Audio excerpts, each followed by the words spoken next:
please be careful when you're watching media that's like, oh, she lost the love of her life. You know, it's a love story, whatever. Yeah. He literally was arrested for trying to strangle her to death. Because that's what he literally tried to do. It's not like an accusation.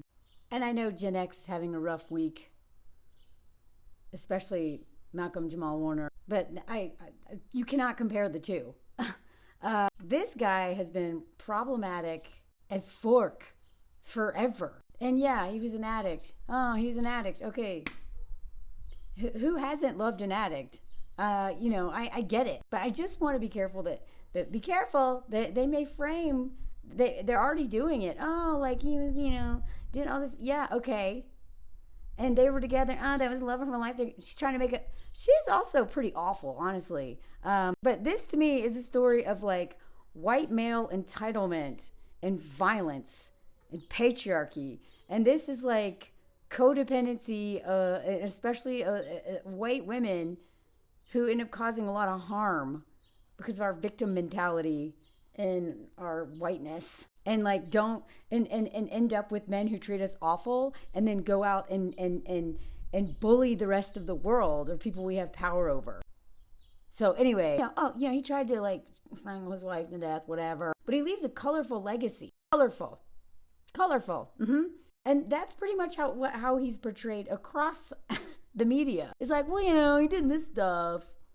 But like, but what about Black Sabbath, right? Before I get into the Sharon Osbourne story, you know what? Like, women in those relationships are, they're allowed to interpret it however they want to. They're allowed to feel however they want to about these men that they're with or whoever it is. It's not always men. And sometimes they will go to the grave believing that person, really loved them. And it's complicated stuff. But that doesn't mean that just because they say it was fine, it's not abuse, that, society should say it's fine and it wasn't abuse. It took me years to realize several of the relationships that I have been in were, it wasn't until like Me Too hit Hollywood, I started reading story after story after story that I was like, oh my God, one of my best friends in high school tried to rape me. I didn't even realize that, okay? So just keep that in mind as we go over this. There's a lot of factors that go into it. It is how we were raised. It was how society has taught us. It is sometimes our own fathers set us up to be in these relationships. Maybe our own fathers did this to us, right? So whatever. But just because he has a Black Sabbath legacy and blah, blah, blah, he was terrible. And he just kept getting to do what he wanted to do. And just like Brad Pitt and all the other ones, he went to AA. Which if they were truly in that program, anybody who knows people in that program, anybody who's Googled anything about that program, they're not supposed to be talking about it. They're not supposed to be a public figure affiliated with that. That literally goes against the rule. So that's when anytime I hear a man say, oh, I did all this terrible stuff, but I'm sober now, and they mention this organization that wants people to be anonymous, I already don't trust you. It is widely known. Like, I didn't realize this because I don't really care about Ozzy Osbourne. I grew up with him. I could sing. I know the lyrics of so many of songs that he sang. It's a huge part of my upbringing, but I don't care about him, if that makes sense. But I didn't know this. This just went over my head. I never noticed this. It just drives me crazy because these men, they can do whatever they want. They can be addicts. They can try to kill her. But they're dads. A couple years ago, they had their 40-year wedding anniversary. And she's like, 52 years we've been friends, lovers, husband and wife, grandparents, and soulmates, always at each other's side. I love you. Okay, they met when she was her father introduced her to this guy. So they may be together 40 years. I'm 47. I can't imagine being with any man that long, honestly. I can't imagine being with any person that long. I want to go through how she talks about this, how he talks about this, and I just want to not normalize this. Even though it's probably actually closer to normal for many women than we would like to admit, but this is not okay. So back in 1989, after she'd already had his children, okay, he's a father now, he tried to unalive her, and everything was just peaceful. Like, she had just put their 3 children to bed, and he was in the room, heavily intoxicated, walked in and said, "We've come to a decision that you've got to die." And then he lunged at her. She pressed a panic button as he strangled her, triggering a swift... First of all, why does she need a panic button in that room other than being with this guy? I'm sorry. Like, most women do not have panic buttons where they can just go boom and then the police show up. But like the fact that she had a button to push where the police would come and protect her from the only dangerous person in her life or the most dangerous person in her life, that's very telling. But okay, this is a love story. When he woke up in jail, he had no memory of the attack, of course. I don't doubt that he didn't have a memory of it. But just because he was drunk and doesn't remember doing it, like the fact that she stayed, whatever, I get it. As somebody who had a hard time getting out, I'm just saying, please do not, like, this is what this man does when he's drunk. So I'm sorry, but if you end up with somebody who does this when they're drunk, I'd be watching, like, that would be a non-negotiable. If you start drinking, we're done. Or like, until you get sober again. Like, I could live with a panic button. When he asked the cops why he was here, they said, because you were arrested for attempted murder of your wife. And even when they talk about men and their addictions, like, a lot of men go to addictions because they have so much trauma, right? And that they haven't dealt with. And patriarchy tells them, whatever, get over it, can't cry, blah, blah, blah. So patriarchy hurts them too. It doesn't unalive them at the rates that it unalives us. Never hurts them more than us. But they suffer under this. But look at this. The way they talk about it, like, you know, he had addiction back to his teenager. And also, it's genetic. It runs in my family. A lot of my, alcoholism, I'm not an alcoholic, but a lot of my family, I have so many stories I could tell you, died of alcoholism. So therefore, I also have a family full of codependent women who enabled these men, who are also sick. I am sick. I had to get help for my enabling of men, of people in general, but especially men. Look at that. He grew up working class family. He used alcohol early on to deal with anxiety. I feel like there's probably more to that story. Maybe, but like when we even talk about men's addictions, it's like anxiety is like, surely there was something else, but what is that it? Try being a woman. Try being anxious as a woman, going anywhere, and having to have a panic button in your bedroom. But okay, we'll feel sorry for this man for the rest of life because he's an addict. Again, addiction is a sickness. I'm not trying to be cold-hearted here. I've had my own with codependency and with eating. I get it. It's a very complicated subject, okay? It is a sickness, but what I am saying is that whatever is going on with men, women suffer more consequences from it. So if they are a gambling addict, you're going to lose, like, if they cheat, whatever they do, their wives and their family, their children suffer those consequences more than that man ever will. But especially the women, because our reputations are tied to these men. We are judged by what they do, right? Hello, Mose. He's been on vacation. Oh my gosh. Oh, he is laying in my lap right now. He needs me. Let me see, baby. Like, he's trying to lay in my lap. He's not really doing a good job of it. Let him squeeze. He couldn't even recall the births of his children. Well, he doesn't have to be drunk for that. That seems to be the case for a lot of men. Don't know. I mean, my dad spelled my name wrong on my birth certificate. It took me years to clean that mess up when trying to get residency in another country. But I mean, not even remembering them being born. Like, that's a whole new level of, like, don't care. That's what addictions do. That's what being a man does under patriarchy. That's what addictions do. It makes you very selfish and you cause a lot of harm. And it doesn't matter because you're so sick. All you can think about is your next fix. And that's why I think a lot of times, like patriarchy, whiteness, all these things, they operate a lot like addictions. It's like everything for the sake of like getting what I want without any care whatsoever about the impact that me getting what I want has on everybody else and the harm it does. I mean, imagine like even his own band wouldn't put up with him. Black Sabbath fired him. Like, and it's so funny because a lot of women, like, we don't even think that we can fire men from a relationship. Men don't think they're going to be fired either, and rightfully so, because we don't leave them as much as they deserve for us to leave them. But at the same time, if they have all the money, what's one to do? Despite multiple interventions, it wasn't until decades later that he seriously sought help. So even strangling his wife almost to death wasn't enough of a problem for him. That he didn't take it seriously enough even after that. I can't imagine that, finding out that I tried to murder somebody, but somebody that I have children with, that I share a bed and bank account and a life with, that I love. Like that should have been so jarring. But he's like, And he says here, his darkest point arguably was that night he tried to kill her, but it wasn't enough to make him stop. And honestly, any addict will tell you that, that rock bottom has a trap door, I think is what they say. He kept having blackouts, waking up in jail. The reason why I'm talking about this is if you are with a man who is like this, he's never going to quit for you. He will not quit for you. Even when they tries to strangle you to death, they won't quit for you.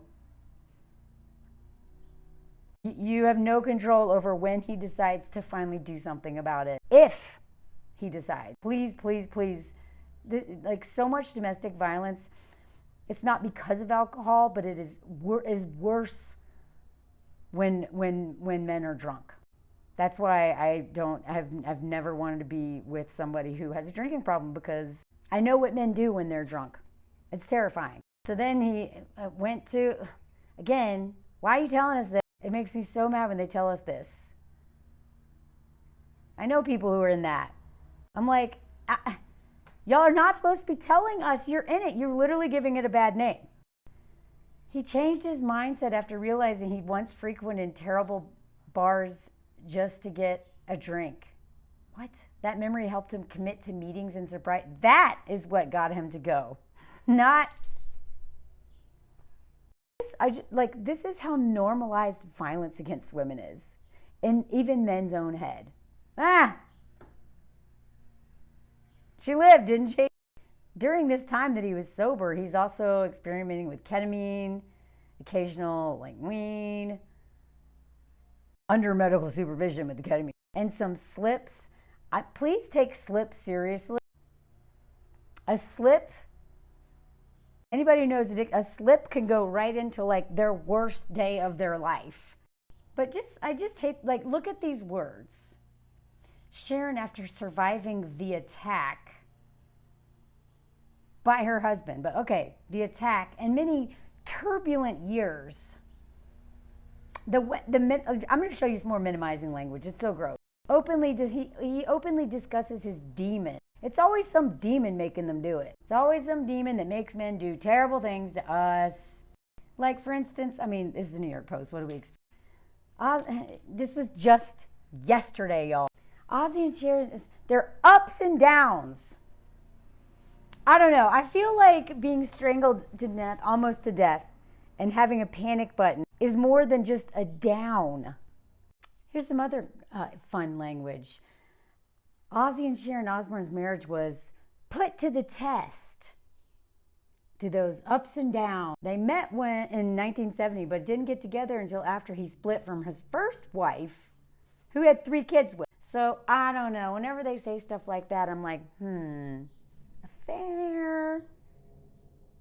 What were y'all just friends? He's friends with an 18-year-old, just hanging out. I don't know.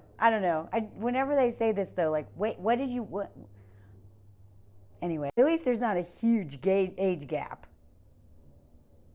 But then, this right here, this is always a sign of a controlling man, abusive man. Quickly started a family together. Boom! They had kids boom. A year later, boom, boom. I don't know how she even had time to recover, honestly. But Immediately had kids. I'll show you the timeline in a minute. And then look at this. They started a family together, but their relationship became jeopardized after he attempted to murder his wife and then had an affair. Imagine the audacity to strangle her almost to death, and then you get through that and then cheats on you. But this is a love story. Love until 40 years. 43, I guess now. Gross. She chose to stay with the rock star. She supported him with his health issues, which included Parkinson's disease, 3 operations, stem cell treatments, hybrid assistive limb treatments in the years later. Well, like, that's a lot. Hospice wife. Now, I know there is no telling how much money this man is worth. So on some level, I'm like, oh, well, you've made it this long. Might as well stay in it. I mean, it's a good businesswoman approach, especially if you have so much help that you can hire to surely she was hiring help for all this. But I actually don't doubt that she loves him and her idea of love. Because when you're exploiting someone, you don't love them.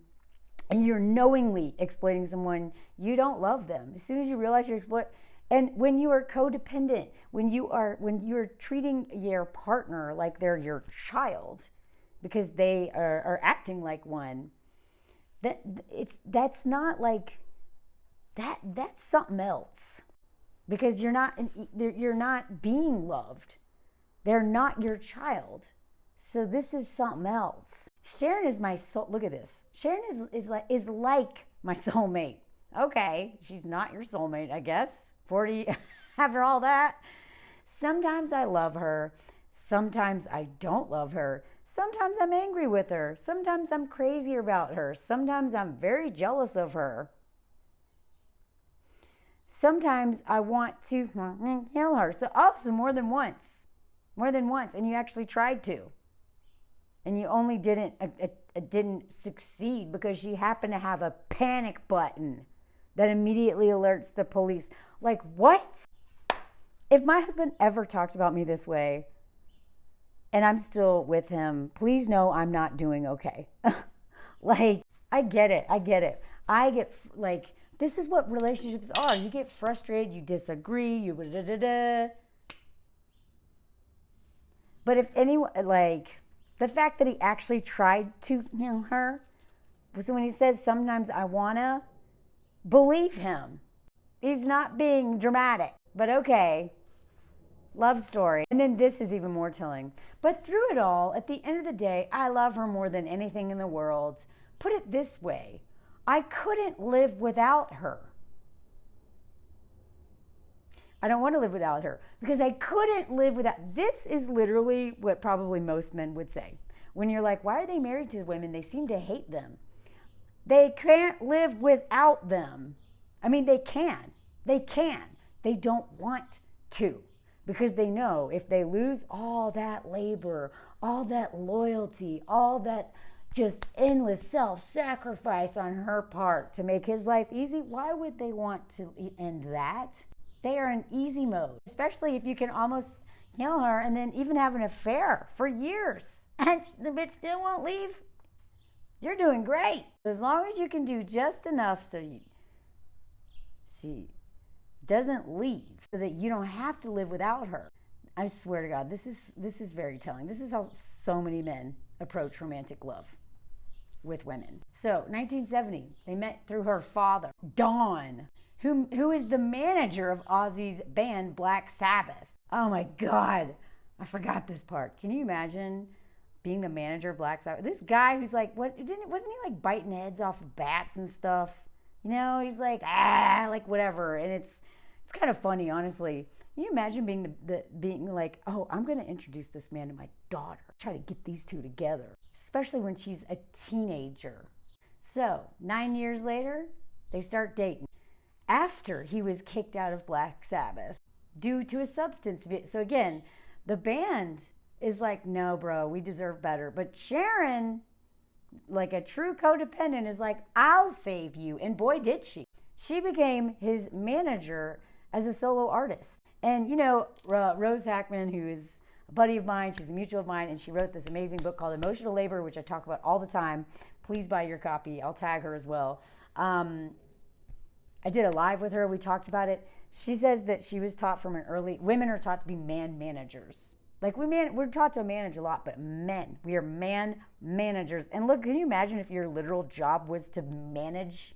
She's like Robert Downey Jr.'s wife. Sounds like she's got a handful. She manages them and manages them well because that's what we do. But no, thank you. I do not want that job. But yeah, so cute, right? The following year, he released his massively successful debut solo single, Crazy Train. So Sharon sounds like she saved him from himself, like women are expected to do all the time. Oh, his addiction got him, the woman he tried to unalive saved him from himself. God, this is such a classic alcoholic codependent story. I mean, not classic, but it's not surprising. Most people, they're not world famous. So they get married July 4th, 1980, in Hawaii. Great. On Independence Day in Hawaii, that was colonized, not that long ago. Ozzy finalized his divorce from his first wife just months before the wedding. Imagine that. I don't understand this story. Maybe I need to look more. I don't have time to look into it more. This is like screaming affair all over it, but do y'all know? Let me know. Upon marrying Ozzy, Sharon became the stepmom. Oh, great. Because we know that stepmoms usually end up parenting these men's children. Look at this. They get married July 1982. September 1983, they welcome their daughter. That was quick. Just a little over a year and boom. Now she's baby trapped. And I'm not saying baby trapped in that she didn't want this. She probably did. But I'm just saying, once you have kids with these men, you're never getting away. Look at this photo.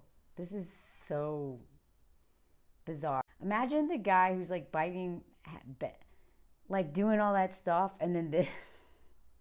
Men can rebrand so fast, it's hilarious. Look at this. He's still Ozzy Osbourne, but he gets to be this too. October 1984. So 1 year and 1 month later, welcomes in the second one, Kelly. November 1985, 1 year and a month more, welcomes another one, Jack. So boom, boom, boom. And shocker, Jack has 4 children from 2 marriages. You know what? I watched their reality show for a while. I couldn't do it. This guy just reminded me of my dad, but way worse on many levels. It made them famous, which led to them having careers, but gross. Putting your kids, whatever. So back to the instance, she said, it's probably the most frightened I've ever been when he lunged at her and said, we've come to the decision that you've got to die. Whoever we is. It's probably the most frightened I've ever been. I hope so. Was there other frightening instances you were not telling us about? But yeah, cute couple. Mm-hmm. She did not press charges against her husband, who spent 6 months in a medical detention. And I get it. It's hard to press. The father of your children, the man whose career you're managing, whose income you rely on, it might be hard to press charges. So then they have the reality show, The Osbourne. At that time, it was the most viewed series ever on MTV.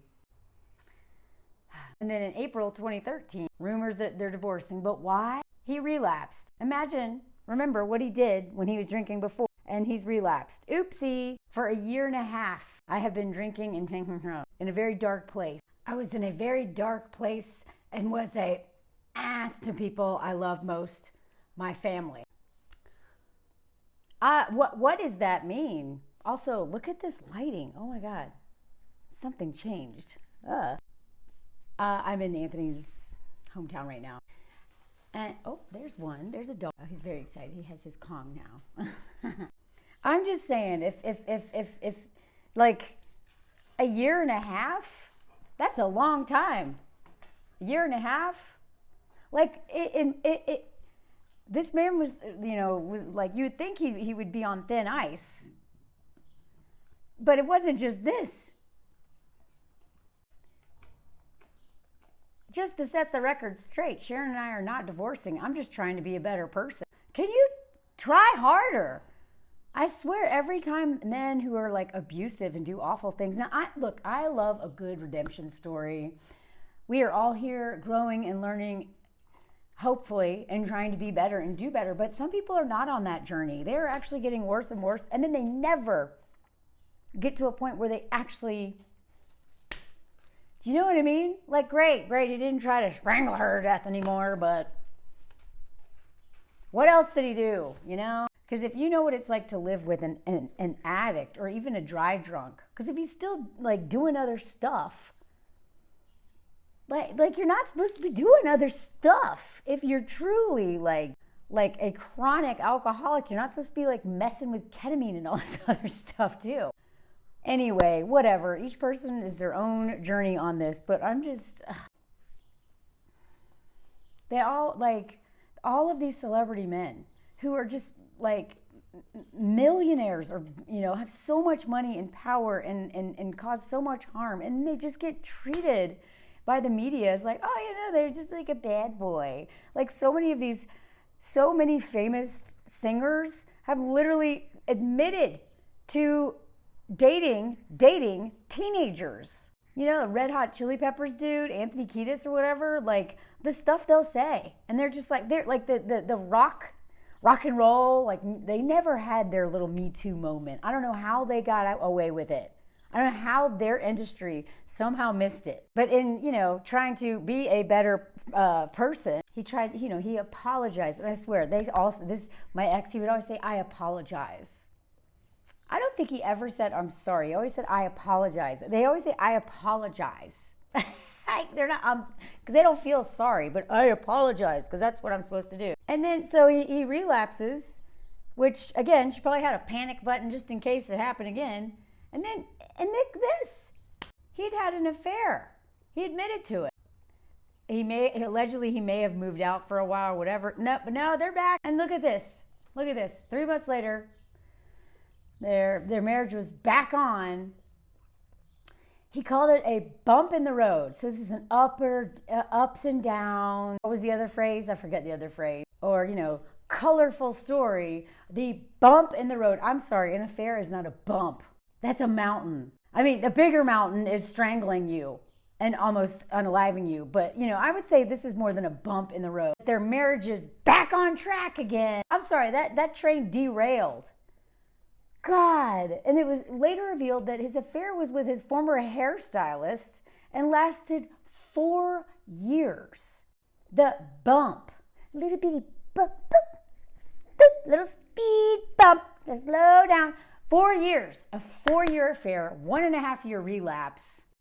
Sharon contemplated unaliving herself when she learned of his deception. But she took him back because that's what we do.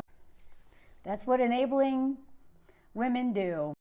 So, you know, I still wanted, this happened a while ago, but it came out on Netflix, that singer, that French dude who unalived one of his partners and then another one unalived herself. Like, so many women die from, you know, unaliving themselves. I wish I could say the word, y'all, that they will do something, they whatever. Them the rules. I should talk about this.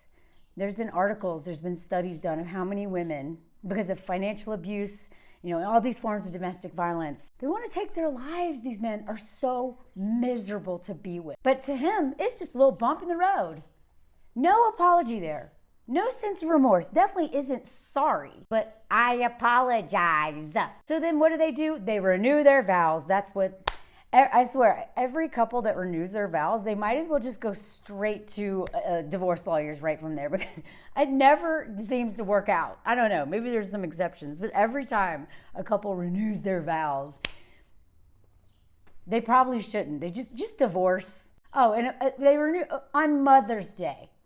Way to make Mother's Day about you, bro. Like, and in Vegas, of all places, are you kidding? Did you just like hire Elvis and do like the dumbest thing? Look at how he says, for me, this was actually our real wedding day. This is the one I remember. Sharon and I have been through so much, and honestly, it feels like a new beginning. After all that betrayal, now we can start over. Now, let's get into Sharon, because this is what happens to your brain on, like that. This is your brain on wrong. This is your brain on a toxic, selfish man. You become so identified as a martyr and a know-it-all and a savior and all this stuff. And I say this from experience. One of the things that I just got off on when I'm in my codependency is feeling morally superior to the addict. And then I start feeling morally superior to a lot of other people too. We tend to feel, infantilize adults. We tend to just think of ourselves as martyr. I sacrifice so much, right? And when you go out into that world with that victim mentality, that save the day mentality, I'm so important. I literally caught myself saying to myself in my head, what would he do without me? That is sick thinking. That is like this enabling codependent thinking. And it's really about my entire identity, sense of self, being centered on fixing somebody. And that's a whole lot of power, baby. That gives me so much purpose. His life depends on me. Wow, that is like up there with parenthood. That's how we justify this. It's sick, it's twisted, but the longer you stay with men like this, the sicker you get. I can't believe how sick I got with my ex. I couldn't believe the thoughts that I caught crossing my head. And I didn't fully believe them, but I was like, whoa. So then she goes on, she left the talk for imagine defending Piers Morgan, of all people. Now, if anybody on here hates Meghan Markle, I need you to keep those thoughts to yourself. We are not a hate Meghan Markle page. If you do, that's fine. But if you're a white woman and you want to say some stuff about her, don't do it. Do not do it. I'm warning you now. It will get deleted, or if it's really racist, you're going to get blocked from commenting. If you don't like her, that's fine. But there is anti-blackness in so much of the criticisms about her, and that is undeniable. Even if that's not your reason for not liking her, I don't want to hear it. Okay, so she got in a heated on-air fight, and her co-host Cheryl Underwood suggested that, her defense of Morgan might itself be racist. This was Ozzy's defense of her. I tell you, Sharon is possibly the most unracist person I've ever met. I'm not just saying that, Okay, sure. Just because you don't understand how what she's saying is racist doesn't mean it's not racist. And if you are white and you grew up in Western culture, you are taught to be racist. Like, that's what we're taught that. It's like, it's okay to admit that you said that, but I'm not racist. Yes, we are. We all are. We are taught to think these ways the same way. Every single man is sexist. Every single man is sexist. I'm sexist. I'm unlearning misogyny, and I'm a woman. So it's okay to admit, right? It's really hard to admit. Ego wants, I'm not racist. But for him to just be like, she's the most unracist, come on. But here's the thing. She is a longtime royalist. And let me tell you something. Royalists, and I get it, it's part of the culture. One of my friends is British, and she loves the Queen, and I don't know, it's really hard. These people who cover for who were in charge of their legacy as an empire that did horrific things,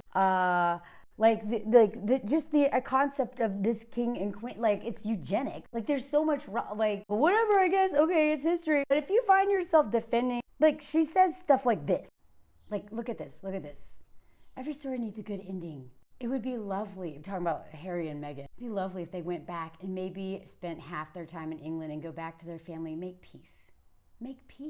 See, I'm a peacemaker. I know what's best for them.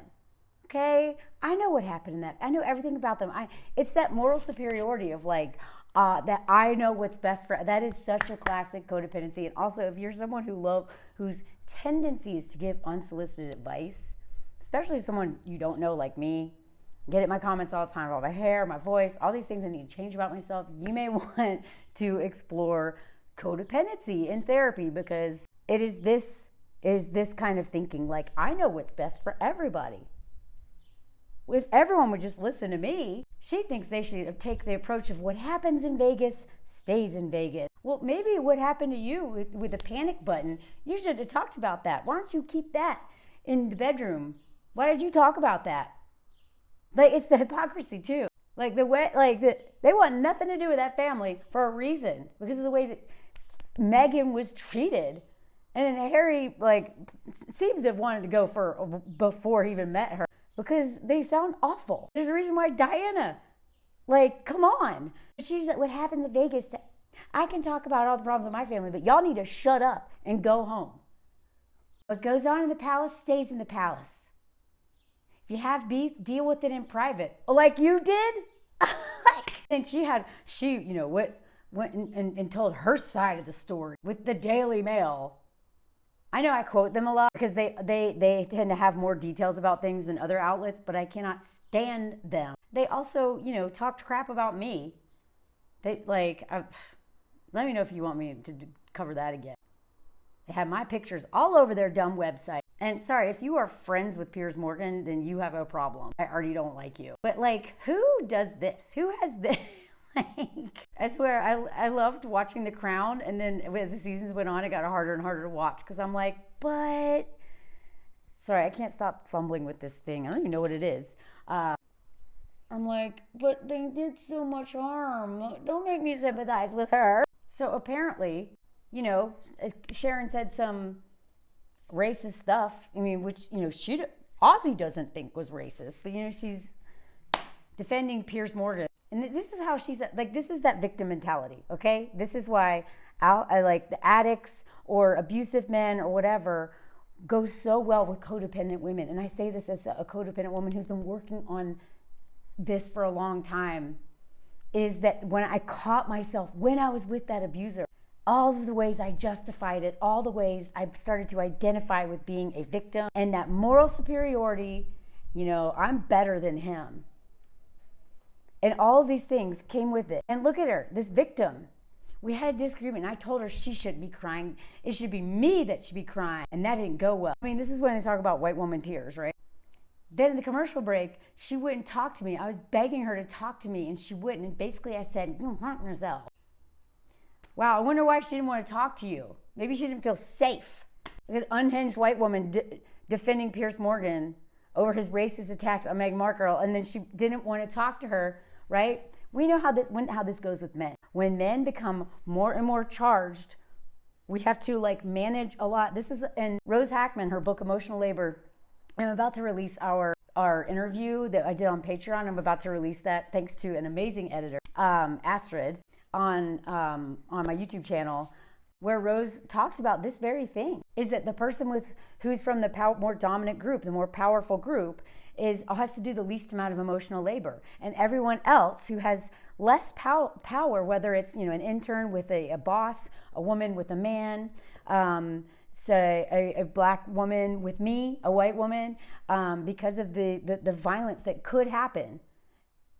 Because of the systemic power, the person with the least amount of power is doing a lot of emotional labor and having to be more intuitive and doing all this stuff and read that person, right? So it doesn't surprise me that de-escalating by just being like, don't want to talk right now, and managing your own emotion when you've got an unhinged white woman with a lot of power going, starting to roar you up. But this is how she saw it. But did she ever get canceled? No. She may have gotten fired from that job, but she's going to be fine. CBS fired her. Good. But she's not going away. And if she had actually learned something and made, made up for it, made amends for it, righted that wrong, owned it, maybe. But she didn't do any of that. She blames the executives, not herself. The executive. She admitted she could have handled things differently. The same way men are that's the same way that they had an up and down in a violent marriage. But she did all this. They left me up in 20 minutes, man. Where's the apology to me? Where's my apology? I felt totally betrayed. Not protected. Not protected from what? From who? Who's dangerous in your mind, Sharon? This is what I'm talking about. This is all coded. Protected from what? Natural consequences? Protected from looking like an ass? Or were you afraid? Because there was no danger there. There was no danger there. So this is all like, do I need to keep going? Anyway, she was set up by the executives. Sure. You're set up to speak your truth about how you feel. That didn't go over well. Then she did all this. Like, I don't even want to go into all this. But of course, she had to hire security because she had a barrage of death threats. Well, join the club. We all, every woman on the internet gets death threats all the time. Whether it's because you are super racist in an interview or, on a live show, or you talk about patriarchy or whatever. But it's the victim thing. So she sought out ketamine therapy to help her deal with the emotional impact of the ordeal. So do you see what I'm saying? This couple, perfectly, this toxicity, this is not love. This is like the worst of all of the things that happen under white patriarchy. And then of course the same outcomes. She refuses to be canceled or counted out. Okay, well, she's not going to be canceled. She just keep doing whatever. And again, she's a victim. It's not a safe place to be. A TV show. The slightest thing, there's the minimization, and you've pissed off half the nation. And I don't want to put myself up for that grief. I really don't. Well, good for you. We don't want to hear you. We're the perpetrators. You're the victim of your problematic statements. It's okay. She's got podcasts. She's got projects. They're going to have a whole biopic about their love story. Great. She's never going to go away. She will probably talk about this big betrayal. Not getting, no, this thing that happened to her. See, it's the same way men frame it. Oh, this thing happened. This happened to me. And now she's even talking about how they used to beat the heck out of each other during their legendary fight. Now, I'm sorry, even if she was hitting him, he's still a man. He's way stronger. He could, and he almost did. Sharon, did you forget that? I know he seems just like a cute, sweet dad, but this man literally almost killed you. But it's okay. They stopped hitting each other for 20 years. We had a good run of being violent. This is what he said about trying to unalive her. I felt the calmest I've ever felt in my life. It was like serenity. Everything was just peaceful. I have no words for this. Now, she said they had a couple fights leading up to that incident. She could tell it was building to something, because this is what happens, right? I had no idea who sat across from me on the sofa, but that wasn't my husband. He gets to the stage where there's this look in his eye where his shutters are down and I couldn't get through to him. Yeah, okay. This is probably the black eyes, right? My ex had that look before he violently raped me and before he almost bit my fingers off and all the other stuff. It's the dark eye. So that's what happens when he is that messed up on alcohol. But you're more afraid of the audience being mad at you for saying racist stuff. Do you see what I'm saying? This is what I believe part of the Karen stuff is. It is a long history, white women in the U.S. It is a long, long, long history of violence, of terrorism on our part against the entire black community, especially black men, but everyone. But I believe a lot of it is this legacy of this. We have men at home doing this. Fathers, husbands, whatever. Men at home doing this. I'm not justifying by any means. This isn't always the case. But this is why white women patriarchy is not our only problem. Because while we are victims of patriarchy, we are perpetrators of racial violence. And usually when we are not dealing with patriarchy, we're not dealing with the violence in our families, in our homes, by these men against us in society, we become the very bullies that we're dealing with. And this right here, she's still with this dude, but hates Meghan Markle. So why am I talking about all this? I want to show, because look, this biopic will probably come out. The film is a love story, even though it's about them meaning out of each other. It's a movie about Ozzy and my life, how we came together in the early days, and our volatile relationship. Okay, that's one way to put it. All the fights, all the makeups, all the fights, all the arrests, all the everything, and it's a love story. No, seems like y'all cannot, you cannot be without each other. You cannot. It's not just him. He needs you in all your labor and enablement, and you need him for a sense of purpose. That's also what we do when we are so busy managing men. We don't have time to look at ourselves. We have no time for that. This is how we get to avoid ourselves. Men will escape into addictions and all that stuff, and women do too sometimes, obviously. But a lot of times our addictions are relationships and managing men. And then society has set us up to do that. So it's really easy to fall into that. She's like, people are going to watch it and go, this isn't allowed. They shouldn't behave that way and put it on film. But we're only talking the truth. Some people have a volatile relationship, and ours was very volatile. I don't have a problem with you talking about your volatile relationship. I have a problem with you framing it as a love story. That's part of the delusion of enabling and codependency. She herself has admitted to throwing some punches over the years. She hits men sometimes. But all of her examples are when men are like messing with her. Like this guy messing with her money. I wouldn't be surprised if she hit Ozzy because he hit her. And then look at this. Shocker. This is why a lot of women end up the same way men will avoid their stuff. We do too. We end up recreating it in our relationships a lot of times. And that's why we got to break these cycles. Look at this. I'm not saying this to blame her. I'm just saying that we don't know why we end up in a lot of these relationships. A lot of times it makes a lot of sense when we go back and look. This is what home feels like. Violence in the home was what she had been used to and really didn't know any other way. So of course, I believe she thinks this is love. But that doesn't mean that this is love. She described her father, the guy who managed him, notoriously violent. So violent daddy who manages Ozzy and his band, who introduces her to him when she's a teenager. And then when he gets fired from the band, you know what? She's going to manage him. Daddy's not going to manage him. I'm going to manage him. This man will never have to grow up and take any accountability because I will manage this man because he loves me just like my violent daddy did. But she says they're not, they've settled down. You grow. You grow to a stage where it just sickens you. You grow to a stage where it physically makes you sick. But when you're young and you're fighting the world, it's different. It's okay if he's strangling you when you're young. Stay with him. And again, they got all this, movie theaters in their house. And despite, all of the ups and downs, these days the pair seem to be in a great place.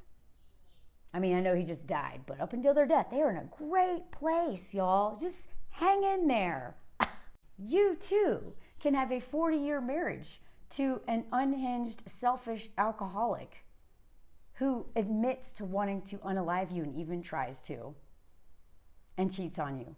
You too can have that. Just stick around.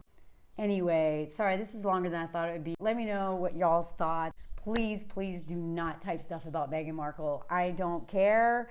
I don't want to hear it. You can have your thoughts. I could do a whole video on her if you want. But please don't, I don't want to have to delete a bunch of stuff because Meghan Markle triggers a lot of white women. And I know why, but I don't really want to go into it. Let me know if you want more on that because I'm happy to explain my thoughts on all this, but this isn't about that. Anyway, like, comment, share. Thank you, Patreon people. I'm having a watch party on probably Sunday. We're going to watch The Legend of Billie Jean. I haven't seen that since I was a child. I got a live coming up that I'm really excited about. I just have to lock in the date. And all my travel content, here, everywhere, but especially from the U.S., I'm going to be posting more and more of that now that we're back because I just didn't have much time to, although I did post some. Anyway, thank you all so much. Thank you, Patreon people. Thank you, people watching this right now. Thank you for your stories, your shares, your likes, your comments. I read as many as I can.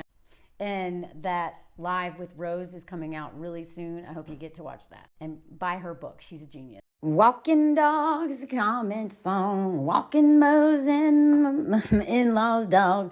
Comment song in the French countryside. A little bit different, but why not? Walking Mo's and whoa, horses. 1, 2, 3, 4, 5 horse. I think that maybe there's a pony in there. Walking down, comment song. Oh, y'all, I'm gonna show you some more of Fabio soon. Remember Fabio from last year? Erica named Fabio. Anyway, I'm in the countryside.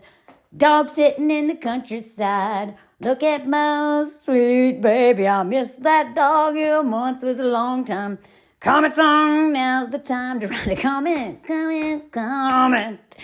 Mose was a jerk. He like barked at these dogs. Like, "Rrr." Anyway, comment song, walking Mose comment song, walking around Anthony's village. Leave a comment, like, share, and all the stuff, and join me on Patreon for more fun stuff. Bye.